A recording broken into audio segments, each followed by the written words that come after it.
So welcome everybody. Thank you so much for joining us to our Managing Finance webinar. We're super excited for this. We have Anthony Lee from Wedbush who will be leading this presentation. But before we get to him, just want an opportunity to quickly introduce myself. My name is Gus Nakata. I'm the Director of College Success for the Fulfillment Fund. Super excited to have you here.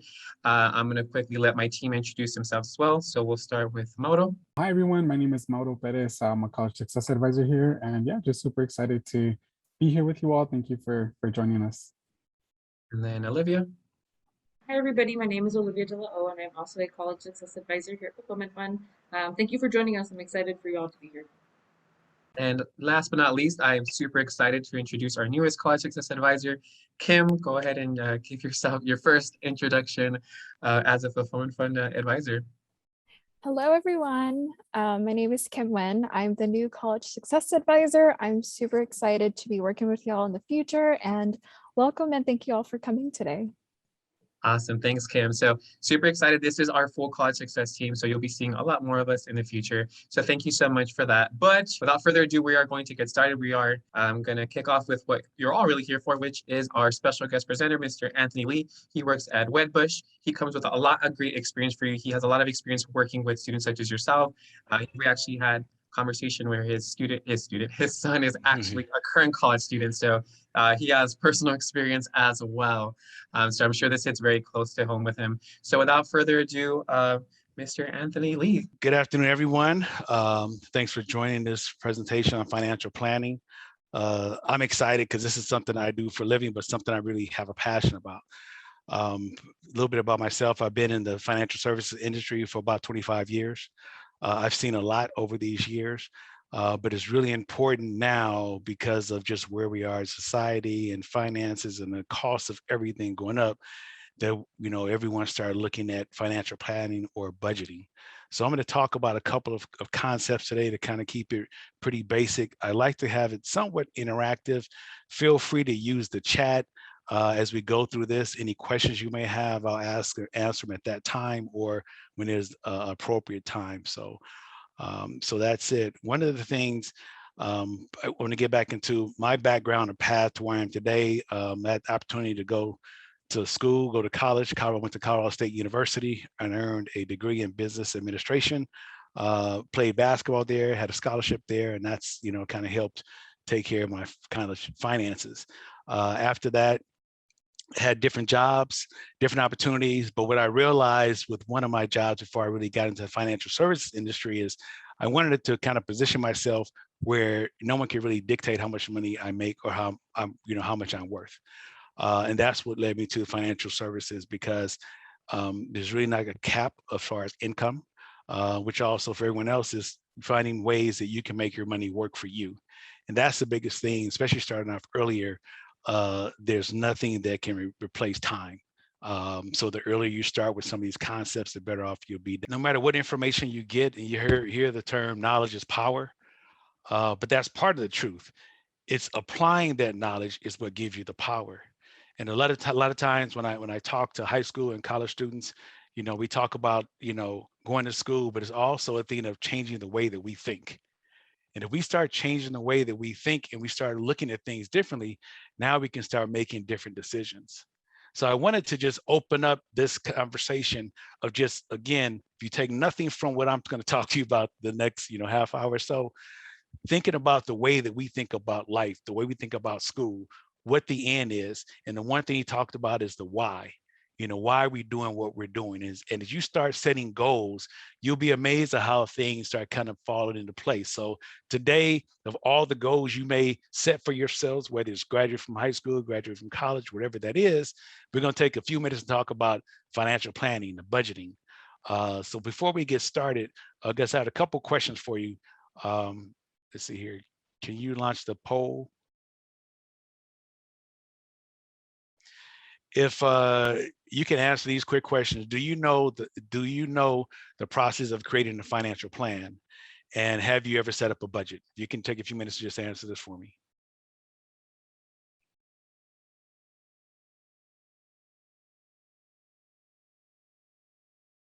Good.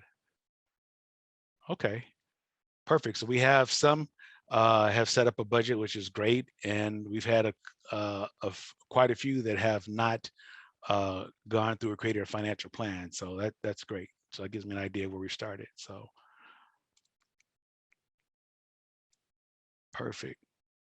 So let's jump into, appreciate you participating in the poll. You shared results.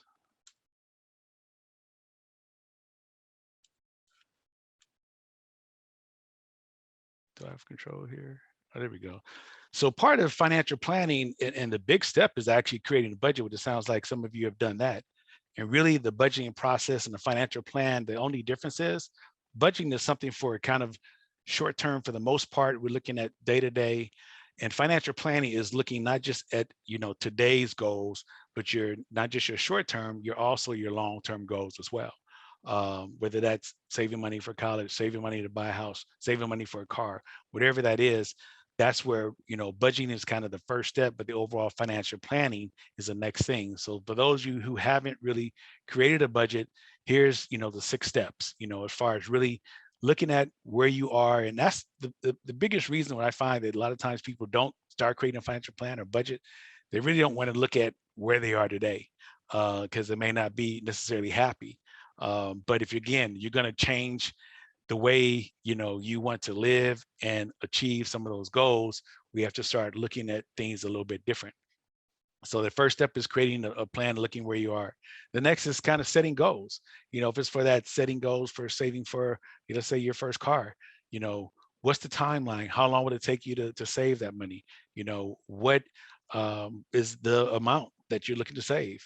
You know, all those things are critical. Monitoring your savings also, and that's something to look at. Not just we create a budget and then that's it and forget about it. It's something you're going to look at on a regular basis. Also, you're going to compare your budget to what you actually spent. So if you're looking at, I receive X amount of dollars for income and you have X amount of dollars going out, it's a matter of each month looking to see if those numbers are being consistent. And if not, what can you do to change it? And that's where, again, the ongoing financial reviewing your budgets and seeing if you're on track or not. And the thing about this, I want you to definitely keep in mind, you know, it's not perfect. You know, you may have a period of time and life happens and things are gonna change a little bit. You have to adjust. What's the matter of adjusting that budget to kind of get, you know, back on track? You know, it's not a straight line to achieving your goals. It's going to be off course sometime, but staying focused on the process is what can keep you going through. Again, when you're setting your goals, be realistic. You know, if you're saving for a car, and you have a dollar amount, is it realistic that I can achieve that in 1 year? Or is it more achievable in 3 years? Be specific, assign a specific dollar amount to wherever that goal is. And again, having a time frame. Once you put these in place, then go for it, you know, and continue to monitor yourself.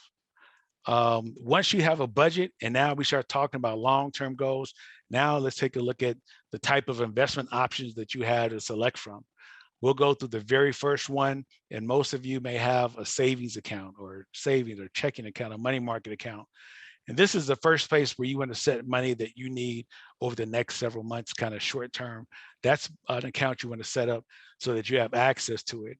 We'll get into investment returns a little bit later, but the returns are a little bit lower because this is something where you need on a month to month or every quarter or so. But that's where you go to bank and put money into it or set up an account online. And again, you're not going to necessarily earn a lot, but it's more so money you need access to in a short period of time. One of the things that's important to definitely understanding is how the interest is calculated. You may have heard of simple interest. You may have compound interest. And simple interest is basically looking at whatever that amount you have invested. You look at the interest rate, the stated interest rate that they may assign. And let's say right now interest rates are very low. And let's say you're going to buy a CD, and they say you're going to earn 6%, which is high right now, but you're going to earn 6% on that CD for the next year.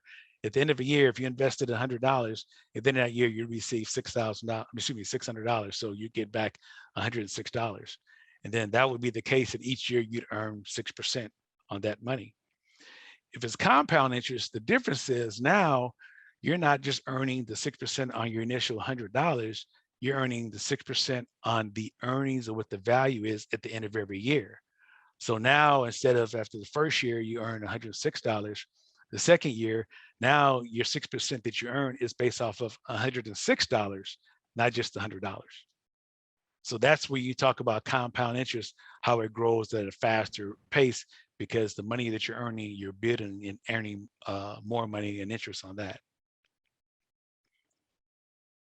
The next things are bonds. Bonds are, like you mentioned, CDs and banks, and it's a way that you invest. You become like a issuer of credit, you know. And what you're doing is basically you say, go to the bank and say, if I give you $100, they're going to give you a certain interest rate at that period of time. And these bonds, typically, whether they're backed by a company or backed by the government, like a CD, or backed by the federal government, you're going to earn that interest in that stated period of time. And most of the time, all that interest is guaranteed. So this is when you're, like, as a person that owns the money, you're becoming like a lender. You're loaning that money out for a set period of time for a set stated interest rate. The next thing you do for your longer term investments, we have what are called mutual funds. And what mutual funds are, they're basically a professionally managed portfolios that are made up of stocks, bonds, and other investments. So some may want to invest their own. You hear different companies, like you may want to buy, let's say Nike or some other companies like that. What this does for those that don't want to take the risk to try to pick the specific companies, they invest in a mutual fund. So now, instead of owning one particular company, you own quite a few companies. Like maybe you have some shares in Coca-Cola, you have General Electric, you may have Nike, other companies like that. So that's where mutual funds kind of reduce the risk, because you have a manager, someone like myself, for the manager of the fund. They're actually doing all the investments, making those decisions for you. So the benefits of mutual fund is you get to save and build the money, and save the money and build up the account. Then you have somebody professional who's going to kind of manage that portfolio for you as well. And the next and the last we'll kind of cover today are stocks. And stocks, unlike bonds, where now you're loaning your money out, now what you're doing with stocks, you're actually becoming an owner. And stocks represent owner in a corporation. So what that means now is the way you earn money is not going to be guaranteed or stated. It's based on the performance of that particular company. So we'll go back to Coca-Cola. If you invest $100 in Coca-Cola and the company is doing well, now that $100 has the potential of growing a lot more than you would have in a bond, because you're taking on more risk. And that's where, again, the returns are higher, because you have also the opportunity of, if the company doesn't do well, then the value of that can go down as well. So that's why stocks pay a higher rate of return, because you're taking on more risk. So before we go, there's a hand. Let's see here. Let's see if the person is it Fernanda? If you have a question, are they able to unmute or just put it in the chat? Yeah, one question. If the disadvantage, like, will we only pay the 100, like, and $8 if the company, like, does bad on the stock, or will we have to pay more? Will we lose more? That's a great question. So if I'm correct, it's a matter of, if the investment of that company goes down, do you have to pay more? And the option that you have, if it's a company, and when I recommend individual companies for my clients, we believe and look at, do we believe in that company? Do we think that this is a temporary setback with the company, that things are going to get better? For example, right before the COVID pandemic hit, and the stock market values were at one level, and let's say we bought Coca-Cola and it was $100, and we had the pandemic hit, and now the stock is worth 75, or your investment worth $75. So the question at that point is, do I want to take my money out where I necessarily, now I've what's called realize the loss? Now my $100 is only worth 75, so I lost $25. Or do I want to maybe add more at this time, because I think once the pandemic, we get through this, that the company is going to rebound, then maybe I add to it, or I just leave the investment there. So as your stocks or your values go up and down, you always have the choice to determine, do I want to add money because I think it's even more value as the price of the stock is down? Or do I want to hear the frame kind of ride it out and wait for the value to go back up? So that's a great question, but that's where you look at the company you invest in and try to get a better idea of, do we think they're gonna get better in the next quarter and the next year? Any other questions about individual stocks before I move on? I have a question real quick. Sure. So in terms of mutual funds, I know you mentioned that you have more of a diverse portfolio of things you can invest in. Uh-huh. Is that something you can do on your own, or is it more so you have to like? Okay, I think they cut off. So I think the question was, investing in mutual funds, that's something you do on your own, or maybe you look for an advisor. And I think that may have been the entire question. So mutual funds, and it's a matter of, talking to people that have invested, and then B, when you're looking at advisors, some companies, they'll have certain minimums that you'll have to have as far as dollar amount to invest in order for them to, start working with you. So my recommendation is, you can start with so much information online right now. You can even go to yahoo.com, Yahoo Finance. There are ways you can look and even Google best mutual funds that are out there and start doing some of the research yourself.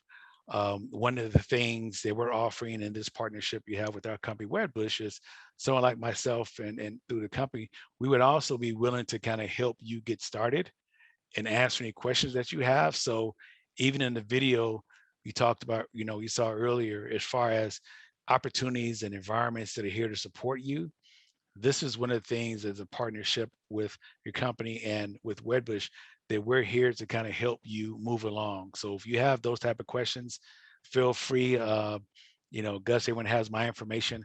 I'd be more than willing to kind of point you in the right direction and help you, get more educated and move in that direction. So we can see we have a couple of people that have heard, but the majority of you have not heard of the rule of 72. So I bring this rule up because it's really important when you look at timing and investing. Is the rule of 72 that you figure out how long it'll take your money to double. Let me see here. So the rule, again, how many years it'll take your money to double.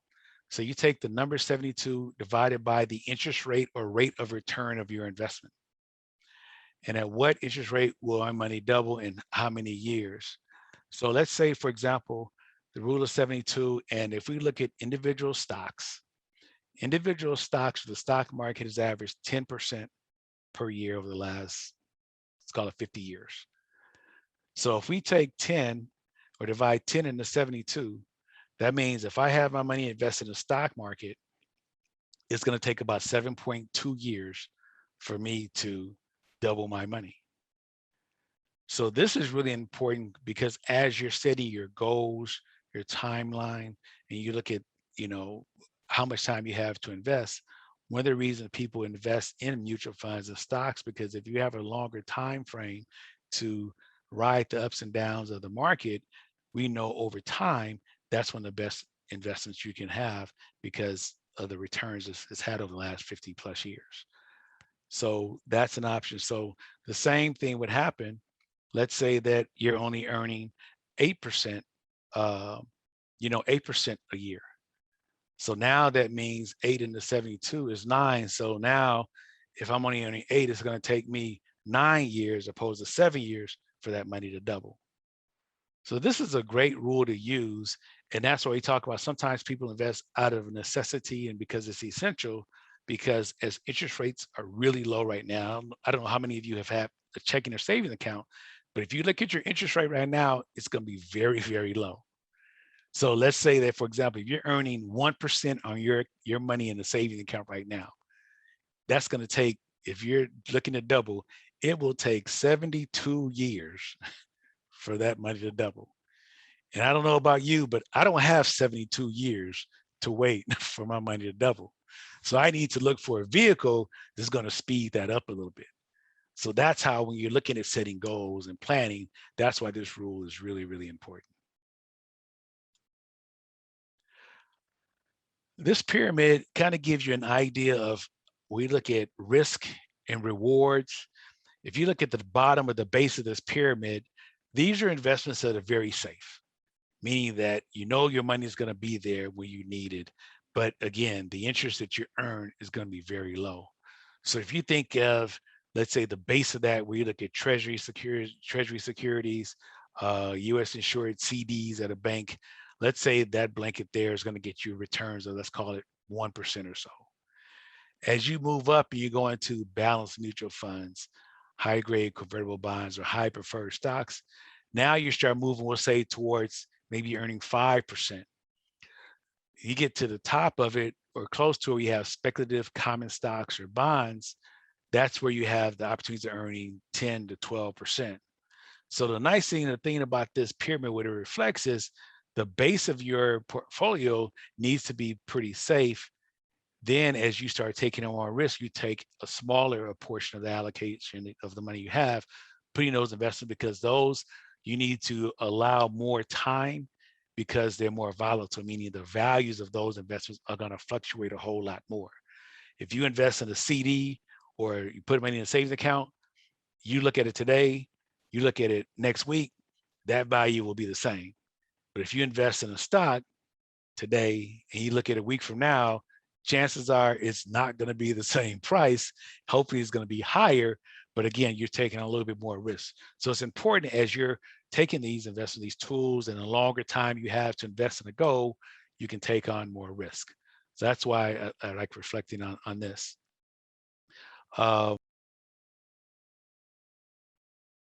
Next question, have you ever looked at your credit report? Ah, good, good.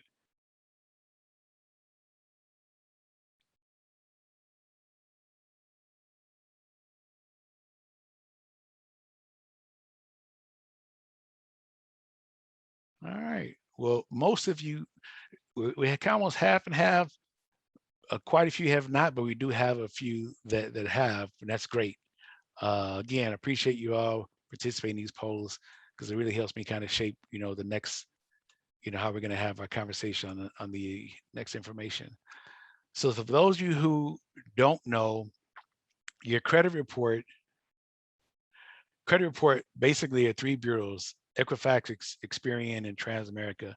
And they basically have most of your information, payment history, records of whenever you set up accounts, everything that you're doing shows up on your credit report.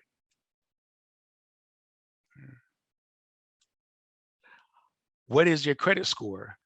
Credit score is basically the numerical measure of your credit worthiness. I cannot express how important your credit score is to you.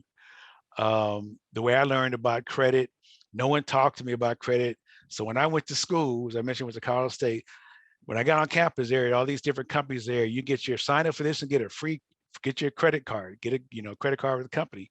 So I signed up for it, received a credit card. I had a limit of $500 and for a clothing store. And guess what I did? I went to a clothing store and I spent $500. Then I got this bill in the mail the next week, and I'm like, oh, I never really thought about, okay, let me only spend what I can really afford to pay over the next month or two, opposed to just max out my credit card. So I share that story because, again, no one really, I had no idea what, the impact of it. I had no idea even my credit score, that it was going to impact my credit score, but it did. So I'm sharing this just with personal experience of why it's really important for you to be aware with your credit scores and monitor your activity with that. Did I miss one? So what's on your credit report? All your personal information, and it goes back to wherever you live, has your employer information, date of birth, social security, everything you have is on a credit report. And that's why it's so important that you follow it, so that people, you have theft, people identity theft. And what they can do, if they have all information, they can take that and pretend they're you and start charging up, creating new credit cards. So it's important that you monitor your credit reports. Keeps track of all your debt you have. Like I said, when I had that first credit card, it would show that I had $500 limit and I maxed it out. But that's probably not the best thing to do and would impact my credit score. You know, your credit score, you look at 300 as being the lowest to 850. The higher your credit score is, the better it is. And we talk about credit saves you money, the higher your credit score is, it really does. And when you check your credit reports, you definitely want to stay at the higher range because it actually will save you money in the long term. And that really comes into play when you're going to apply for, you know, loan for a car, or you're going to apply to purchase a home, you're going to get a personal loan. They're going to say, let's fill out a credit report, and they're going to base that loan, how much you can qualify, as well as your interest rate based off of your credit history, your credit report. So this is why it's really important that you really monitor it, because the better you can and the higher your credit scores, the more money it can save you. And let's say how much, you know, can it cost? So a good score can save you money. So let's say you're purchasing a home, you have a credit score of 740, your fee, your down payment towards that loan can be $6,295. But if your credit score is 680 for that same down payment, now it's going to cost you more money. And that's the difference of these two payments, a difference of $7,500. And the biggest thing is, again, you look at interest rate. Well, credit cards could go from 9.9% to almost 25%. And that interest rate is based off of your credit worthiness.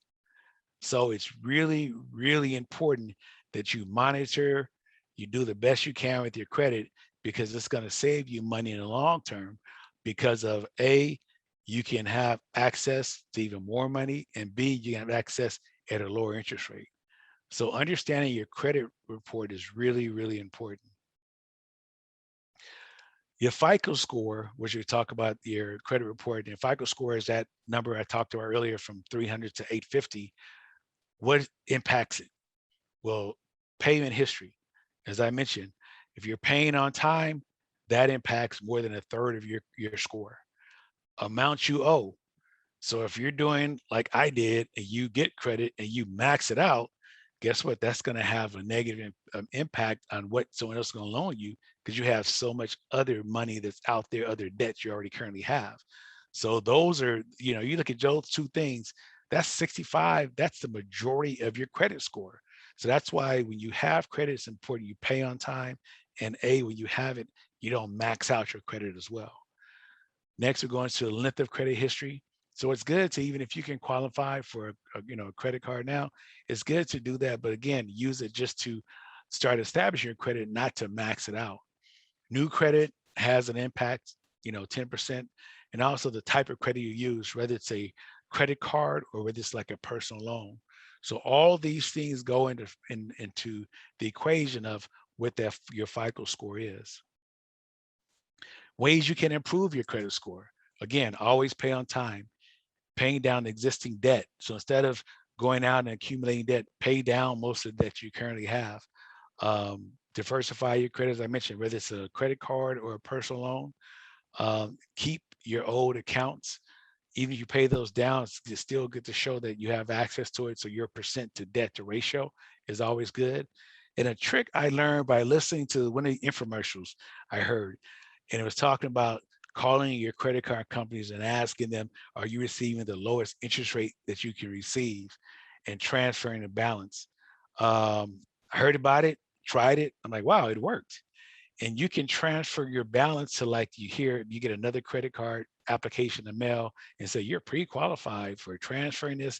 And if you transfer this budget, this balance, now you'll be interest-free for 6 months to a year if you transfer the money. Well, it's a great idea if you take advantage of that 6 month to a year period to pay that down, because now you've saved money, because now you're not paying that 15 or 20%, whatever the interest rate is, you're not paying that for that period of time.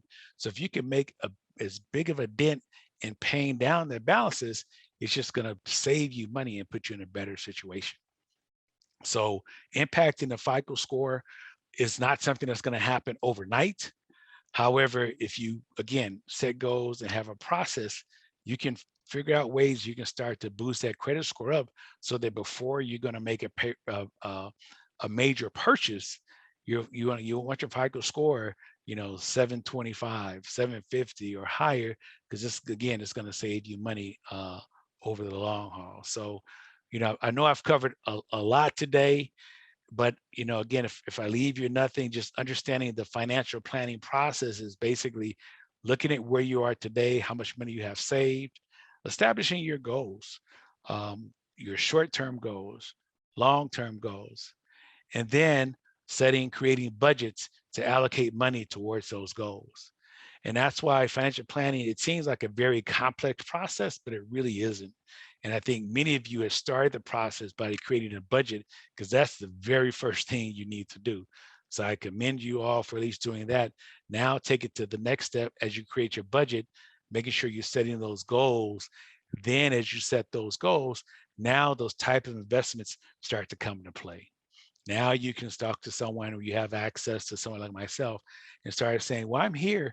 How can I save money in the next 5 years? I want to have more money saved for a down payment on a car, or a down payment on a house. What vehicles out there can help me save more money in a shorter period of time? So establishing that financial plan is very critical. And it's something where, I always say, people don't plan to fail, they fail to plan. And I come across a lot of people that just fail to plan, and it's not that complicated. But the first step, which I'm glad many have done, is create a budget. Look at where you are. So with that, I'll open the floor for any. I guess on that same note, just to kind of, I think one of the biggest steps that our students have right now are school loans. Can you talk a little bit about how school loans impacts credit score? They do. And I would say, the biggest thing is definitely to address them as soon as you can. I know you can defer them. And it's a challenge, because the biggest thing I talk about is looking at ways prior to that, so that you don't necessarily have those. And that's where we talk about, looking for applying for those who are applying for school now. Apply for as many scholarships as you can. I've heard people in companies that offer scholarships, and I always hear, man, we just have scholarships, people aren't applying. I'm like, who would not apply for scholarships? And we even, an organization I'm involved with, we even have young members a part of it, and some of them didn't even apply for scholarships. And I'm like, there's opportunities there so that you can try to minimize on the back end of what you owe. But however, if you are in a situation, and there are I have clients now that are in their 40s and mid 40s, still paying down, their student loans. So that's the reality of it. So my thing as far as the financial planning is, what can we do as we start planning? Let's factor that in. Is what's the best way to start expediting, speeding, paying that down? So I say it's a matter of budgeting and planning for that. And then as you, for example, start earning more money, maybe that's one of the largest pieces of our what we owe that we can address. So one of the things I started doing years ago, and I heard about this, and I applied it, and it made a lot of sense on a smaller scale and on a bigger scale as well, is if you really look at your expenses and your debt, first you look at, okay, the amounts, and look at your terms. And you may say, okay, I have, for example, typically your student loan is probably going to be the largest one for most of you, or will be in the short term for some. You look at some of the smaller bills you have and look at the interest and say, okay, let me see, I can start paying down some of these other bills smaller, and then I'll have a little bit more money as I save. I'll take that additional amount of money that I'm saving now that was going towards that one credit card paid off, maybe start applying that towards your student loan. And then you look at the next bill that you have and say, okay, how long is it going to take me to pay this bill off? And as you pay that next bill off, you take maybe a portion of that and put that towards your student loans. So if you look at some of the smaller ones, and the reason why I like that process, this kind of, you're awarding yourself with kind of a gratifying process of, man, I'm paying down debt, and there's nothing exciting about that whatsoever. It's not fun, it's not exciting. However, you get little golden nuggets, and you feel good when you pay something off. It makes you feel good about, wow, I can do this. So that's why I like setting kind of smaller goals and achieving those, then it kind of pushes again your way of thinking and say, wow, if I can do this, I can start to do more on top of now I'm really monitoring and managing my assets. So I would recommend, looking at all your expenses you have, assigning, okay, which of the smaller ones got to start paying off first. Take that, and once that's paid off, whatever you're paying towards that, apply that to your student loan, and then work on the next, bill that you have, and start saying, okay, let me focus on getting this knocked out. So now you're starting to work on the long-term debt and speeding it up. When I look at it and saying, man, it'll be forever if I get it paid off. But it's something about when you accomplish that, you can check that off and cross off this as paid that off. You feel good about the process. Yeah, I agree. Just even when you like pay off your credit card, you're just like, one less thing I gotta worry about. Oh, As it well. is. It's so satisfying. It is. Awesome. Thank you. India, do you have a question? So you have your hand raised.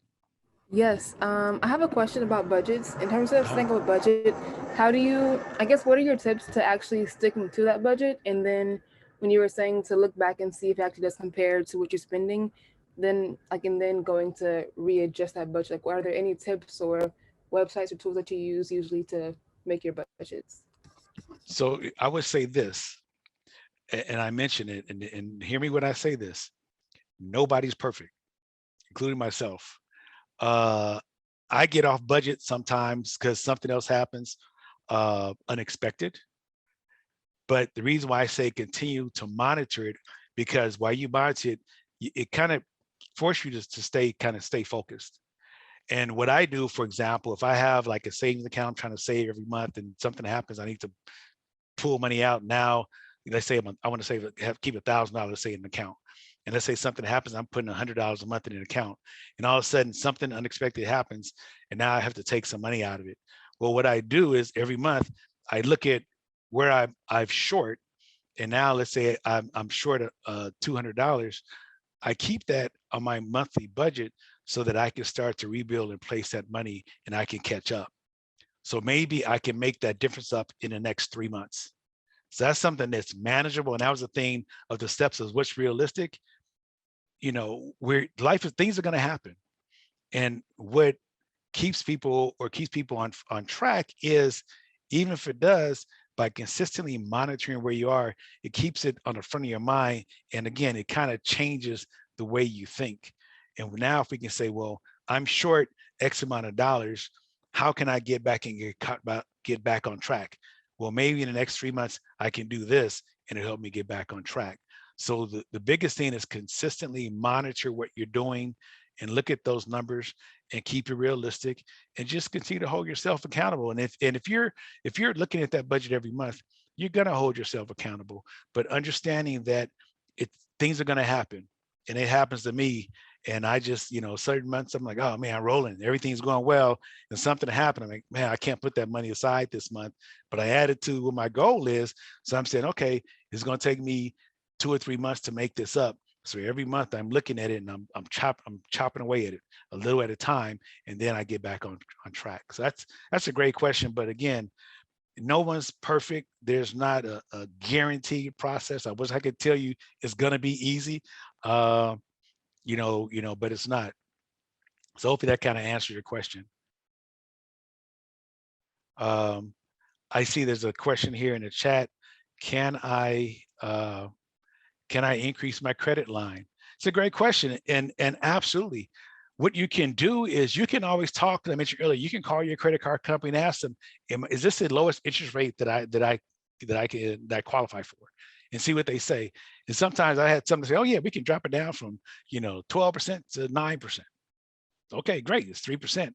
Same thing is, do I qualify for? I want to increase my credit limit. What is the most I can, you guys would, qualify for a credit limit? You just call your credit card companies and ask them. One of the things, like I said, like about the Credit Karma, they'll have suggestions sometimes for you. If you really use it, they'll have suggestions, say, hey, look at this particular company, you qualify for this. Then you can evaluate, maybe I switch credit card companies because I can maybe get a lower rate here. Maybe I'll switch because I can transfer balance here, and this company's gonna give me will allow me to have a higher credit line. I do that, but I always go back to what is the reason am I asking for a larger credit line? Am I looking for something that's going to help make money? Because there's good credit and bad credit, and I failed to kind of address that. You know, bad credit is I'm saving money because, and I'm gonna say bad, saving money because I want to go out and buy this outfit, pair of shoes, and do all this other stuff. You know, that's not really good credit because that's money that's gone. You'll never replace that money. That money's gone. Good credit is, oh, I want to increase my credit limit because this is going to allow me to have more money that I can pay down some debt and I'm qualified to buy a house. Or I'm going to increase my debt because I'm going to take some of that money and I'm able to invest it and earn more money than my interest rate. And now at the end of the day, I'm making money. For example, let's say you have great credit and you can borrow money and you earn 5% on that money. They're going to charge you 5%. If you increase your credit line, because you're going to take that additional money, you're going to invest in a vehicle that's going to earn you more than 5%. Guess what? You're going to win because now you're earning, let's say, for example, you took some of that money out and you bought a stock and you put that money in the stock, and now that's growing at a higher interest rate. If you take that out and pay it back, you still would have earned more money where your net worth would have gone up some. So I always say, if you're increasing your credit line, is it to acquire good credit, like, you know, buy a house or something that's going to earn money? So if you think of this, good credit is anything that's going to earn money, that's going to get, you're going to get something out of that over time. And bad credit is things that just they take away, meaning that once that money is spent on that item, it's gone. You've had a great experience, but that's not going to come back in the fold. That's not going to be provide a return for you. So anything that provides a return for you is always going to be some type of good credit. You know, buying a house is credit. You think about it, but it's good credit because you're creating ownership. You're obviously establishing, you know, your credit history as well, but you're creating an increase in your net worth because now you're investing in an asset that is appreciating in value. So good credit is always something that will appreciate in value, that if you sell that off as time goes on, you're going to be in a better financial position. Great, Anthony. Thank you so much. I think that's about all the time we have left for today. Okay. So really, thank you so much. You know, I know our students got a lot out of this. I think even staff, team members, we got a lot out of it. So we're really excited and really appreciate all your great knowledge. Appreciate you offering to be a resource for our students as well. So students, if you do want to reach out to Anthony, please reach out to me and I'll be more than happy to provide you his contact information. And he can answer any additional questions you may have. But students, thank you so much for attending. We really appreciate it. Anthony, one more time, thank you so much. Other than that, everybody enjoy the rest of your Wednesday evening. Take care, everyone.